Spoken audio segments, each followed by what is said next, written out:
안녕하세요, 현섭바입니다.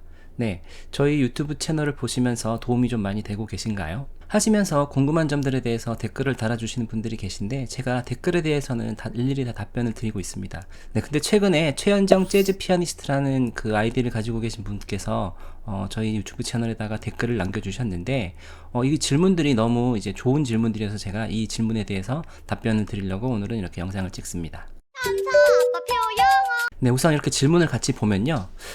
저는 영상을 하루에 너무 많은 시간을 보여주면 안 좋다는 입장인데 저희 남편은 무조건 많이 노출시켜야 된다는 의견이네요. 어떻게 생각하시나요? 네, 이거는 하루 적정 노출량이 어떻게 되느냐에 대한 질문이신데 제가 망코칭을 하면서도 제일 많이 받는 질문 중 하나예요. 네, 근데 잘 아시겠지만 제 책에도 이렇게 보시면 하루 1시간이라고 해놨잖아요. 네, 제가 이렇게 하루 1시간이라고 했던 거는 이 1시간이 가장 적정한 시간이고 미니멈이라고 생각해서 이렇게 하루 1시간이라고 해놨는데 그 이유를 조금 더 구체적으로 말씀을 드리자면 제가 영어 영상 노출이라고 말씀을 드리지만 사실은 우리 아이들은 모국어 습득하듯이 노출만 많이 되면 영어든 아니면 중국어든 일본어든 언어 습득이 다 될 거기 때문에 핵심은 영어 영상을 통한 듣기 노출이거든요. 그래서 우리가 듣기 노출이라고만 얘기를 하면 사실은 많이 해줄수록 좋은 거죠.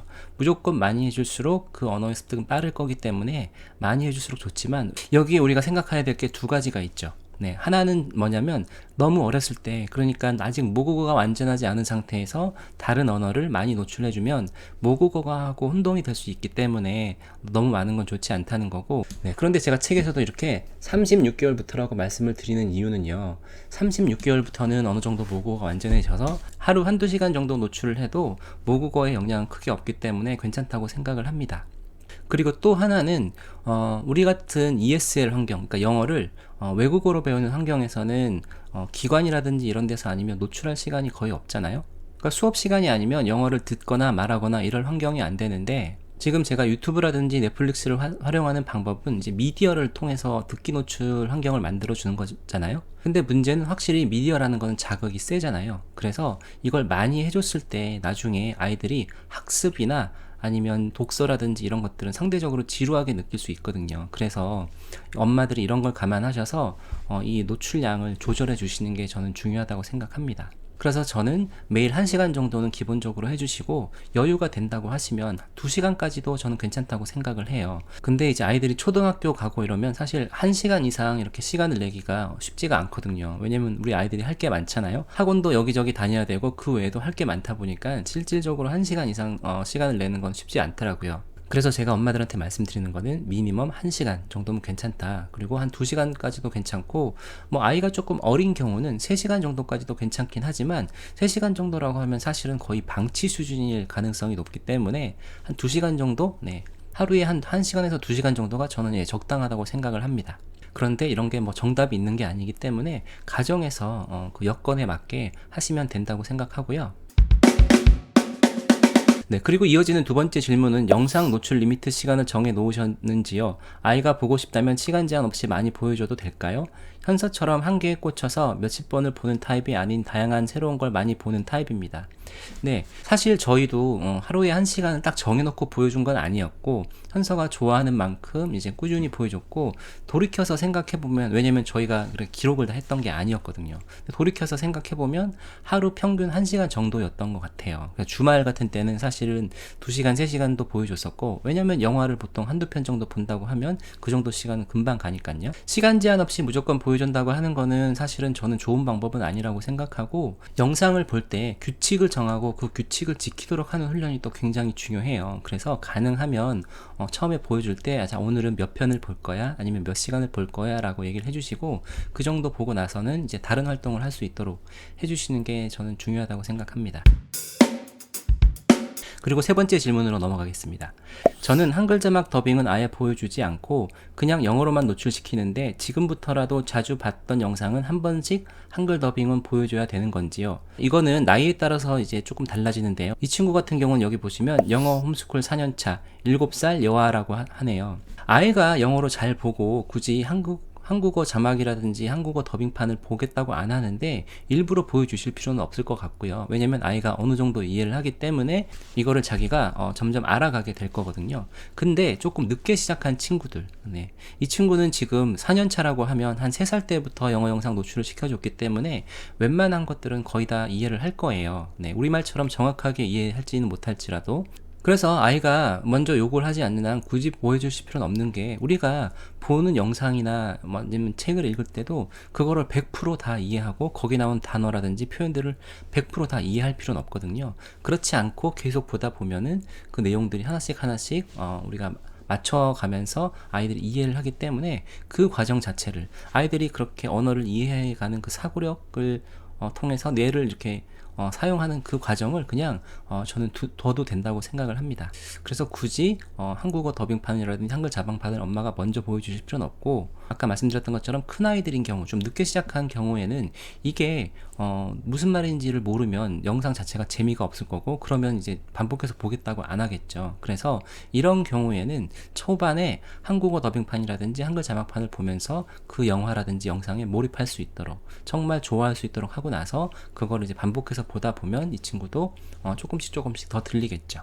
그래서 나이에 따라서 좀 다르지만 한국어 더빙판이라든지 자막판 보여주는 거는 저는 괜찮은데, 최종적인 목적은 한국어 자막판이 아니라 그냥 영어로 들으면서 이렇게 보는 게 최종적인 목적이 돼야지 된다라고 말씀을 드리겠습니다.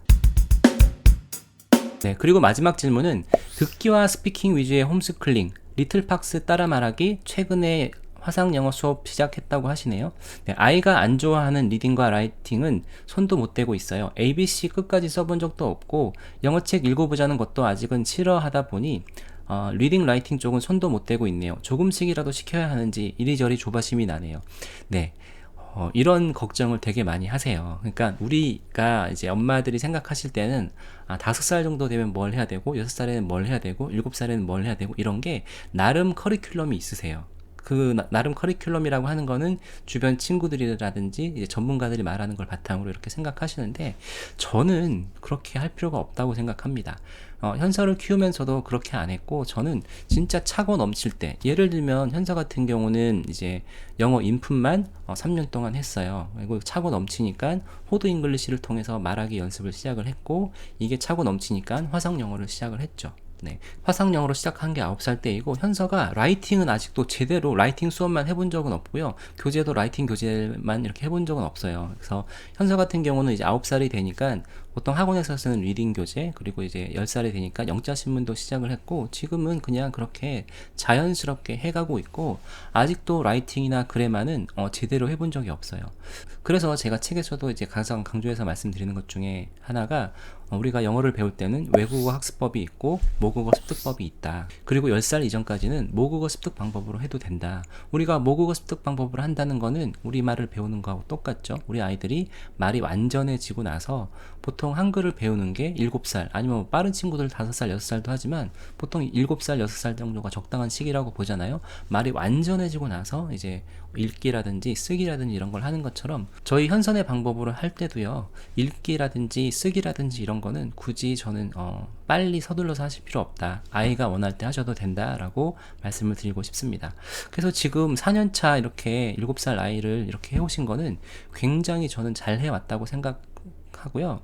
절대 이제 마음 급하게 생각하실 거 없고, 최근에 화상 영어 수업을 시작했다고 하셨는데, 아이가 이 화상 영어를 하면서도 자신 있게 한다, 그러면 문제가 아니지만 좀 어려워할 수 있어요. 왜냐하면 아직 말하기 연습을 많이 해보지 않았기 때문에, 더군다나 낯선 선생님하고 한다는 것도 아이들한테는 굉장히 이제 쉽지 않은 부분인데, 그런 선생님이 하는 말을 내가 못 알아듣고 말을 잘 못한다, 이럴 때는 이거 자체가 트라우마가 될 수 있기 때문에 화상 영어도 해보고 나서 좀 아이가 힘들어한다 그러면은, 제 생각에는 화상 영어보다 호드 잉글리시 같은 걸로 말하기 연습 충분히 하고 나서 아이가 자신감이 생기면 그 다음에 이제 화상 영어로 넘어가시는 것도 좋은 방법이 아닐까라고 생각을 합니다.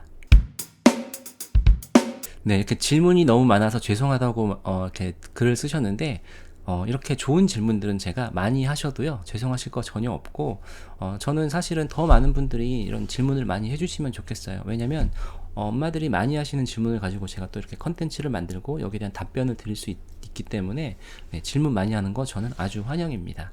대신 주저리 쓰시는 것보다 이렇게 일목요연하게 정리를 해주시면 제가 읽기도 편하고 이분이 정확히 뭘 물어보시는지 이렇게 파악이 되거든요. 네, 그래서 이렇게 질문 많이 남겨주시는 거 아주 환영하니까 이 영상 보시고 나서도 나도 좀 궁금증이 생긴다, 질문이 있다, 아니면 내가 엄마표 영어를 아이랑 하고 있는데 이런 문제가 있다라고 하신 분들은 언제든지 이렇게 댓글 남겨주시면 제가 또 영상으로 답변 드리도록 하겠습니다. 네, 그러면 이렇게 좋은 질문 남겨주신 최현정 재즈 피아니스트님께 다시 한번 감사드리면서 네, 오늘 영상은 여기서 마치도록 하겠습니다.